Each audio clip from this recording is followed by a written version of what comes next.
हर महीना वैन के 800 रुपए बचाने के लिए हम लोगों ने साइकिल से स्कूल जाना चालू कर दिया था। ये हो गई। चार लौंडे थरथराती ठंड में साइकिल से स्कूल जाते हैं, ब्लेजर, टोपा, मफलर बांध बुंदा के। एक तो ये ब्लेजर बहुत अजीब था हमारे स्कूल का। 2 जेब थी हमारे ब्लेजर में और 2 ही अंदर की साइड थी। हमारे स्कूल वालों को लगा कि बाहर जेब का क्या ही यूज हो सकता है, इसलिए उन लोगों ने बाहर जेब ही नहीं दी। क्या करूं मैं जेब का? ठंडी लग रही है तो हाथ अंदर वाली जेब में ही डाल के चलना पड़ता था।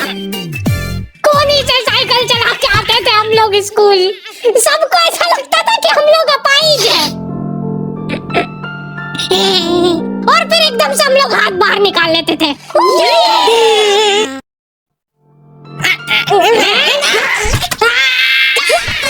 मजाक बना के रख दिया डिसेबिलिटी को।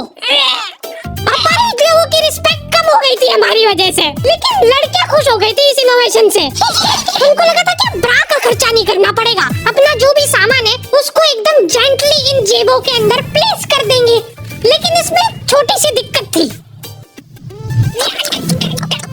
स्कूल वालों ने लड़कियों के ब्लेजर में एक ही जेब रखी थी। कितना मुश्किल होता है एक ही जेब में इतना सारा सामान घुसाना।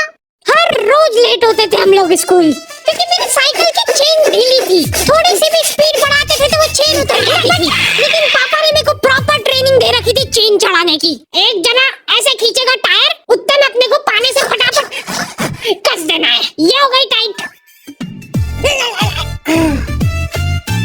बैग में पाना पेचकस रख के लाना पड़ता था मेरे को स्कूल, कि कभी भी रास्ते में चेन उतर सकती है। इमेजिन करो एक बार कि तुम चुपचाप वैन में बैठ के जा रहे हो, बीच सड़क में 4 लौंडे साइकिल पलटा के क्लास में बैठे हुए मेरे को डर बना रहता था कि कोई गलती से मेरा बैग चेक नहीं कर ले। तो आज हम लोग पढ़ेंगे टेंस। सबसे घटिया, वाहियात, नीच टॉपिक लगता था मेरे को टेंस। पास्ट, प्रेजेंट और फ्यूचर तक बात ठीक थी। प्रेजेंट कंटीन्यूअस टेंस क्या होता है? Simple past, past continuous. मतलब वो बीत चुका है पर चल भी रहा है। क्या है ये? कितना भी समझ लो इस टॉपिक को, एग्जाम में जाके तुमको अंदाजे से सेंटेंस चूज करना पड़ेंगे कि ये सुनने में अच्छा लग रहा है तो यही होगा सही। एग्जाम में इन्विजिलेटर हमको क्वेश्चन पेपर पे कुछ नहीं लिखने देता था। इनको ऐसा लगता था कि हम लोग क्वेश्चन पेपर पे आंसर लिख लिख के चीटिंग करेंगे।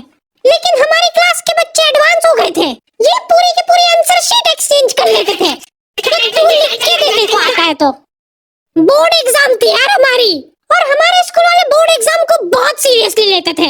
अलकायदा टाइप ट्रेनिंग मिली थी हम लोगों को।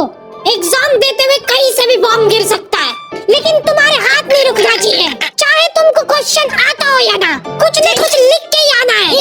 हमारा एक ही मकसद होना चाहिए, आंसर शीट भरना। नहीं आए तो भी कुछ भी लिख के आ जाओ। मेरे को ये नहीं समझ आता कि मैं कुछ भी कैसे लिख के आ जाऊं। मेरे को आता ही नहीं है, क्या लिखूं मैं?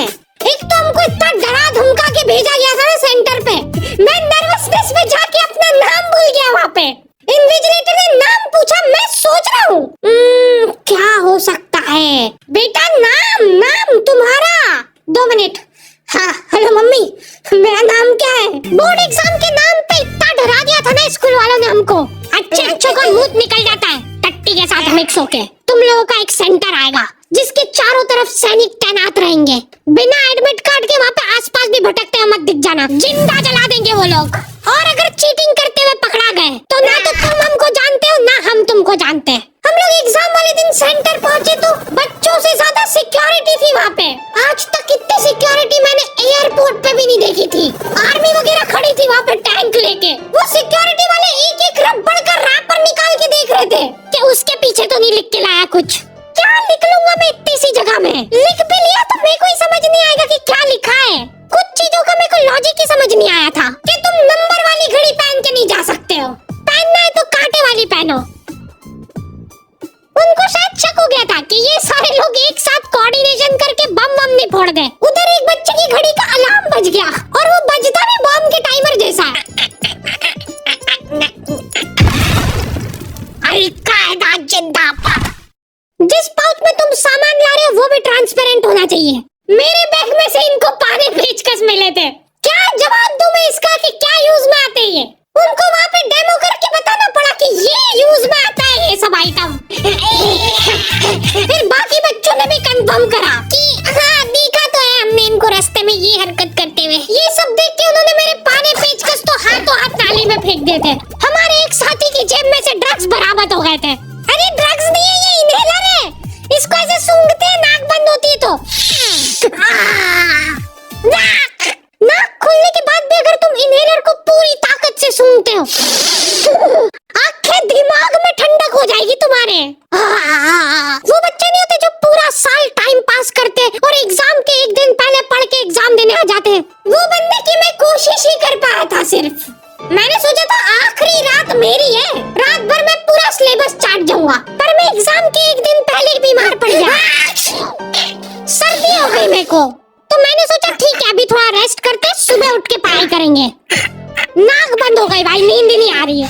फिर पापा आके मेरे को ट्रिक बताते हैं कि अगर राइट वाली नाक बंद हो रही है ना तो लेफ्ट साइड करवट करके सो जा, फिर गहरी सांस ले, तो ये जो है ना राइट वाली खुल जाएगी और लेफ्ट वाली बंद हो जाएगी। फिर लेफ्ट वाली अगर खोलना है तो राइट साइड करवट करके सो जा। पूरी रात करवटें बदलता रह गया मैं। सुबह रास्ते में जाते जाते पढ़ रहा हूँ मैं, क्योंकि बाकी बच्चे भी यही कर रहे थे। बच्चों को लग रहा है कि भाई जितना हम लोग साल भर में नहीं पढ़े उतना हम लोग रास्ते में जाते हुए पढ़ लेंगे। रास्ते में ऐसे कॉपियां लेके घूम रहे जैसे इनसे पाप कोई हो ही ना। सुबह हम सब लोग सेंटर लेट पहुंचे क्योंकि साइकिल की चेन उतर गई थी तो रास्ते में वो कर रहे थे। और क्वेश्चन पेपर भी लेट हो गया था उस दिन। Question paper set plus security के साथ आता था। 10 बॉडीगार्ड लेके आते थे एक जरा सा पार्सल।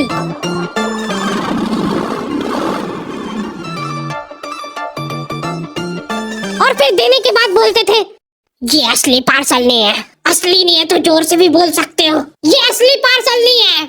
ये लोग पता नहीं किसी को तो गुमराह करने की कोशिश कर रहे थे।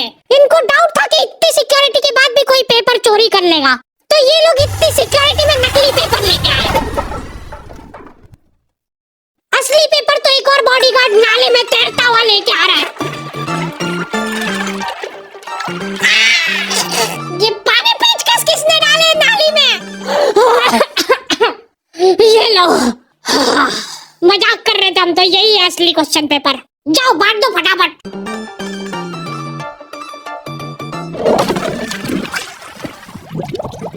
ये अपना आपस में एक दूसरे को गुमराह कर रहे थे। एक बार बस सोच के देखो कि ये सारी हरकतों के बाद भी अगर पेपर लीक हो गया, सोचो एक आदमी टेलीग्राम पे क्वेश्चन पेपर भेजने लग गया था, वो भी एग्जाम के महीने भर पहले से, तब तक क्वेश्चन पेपर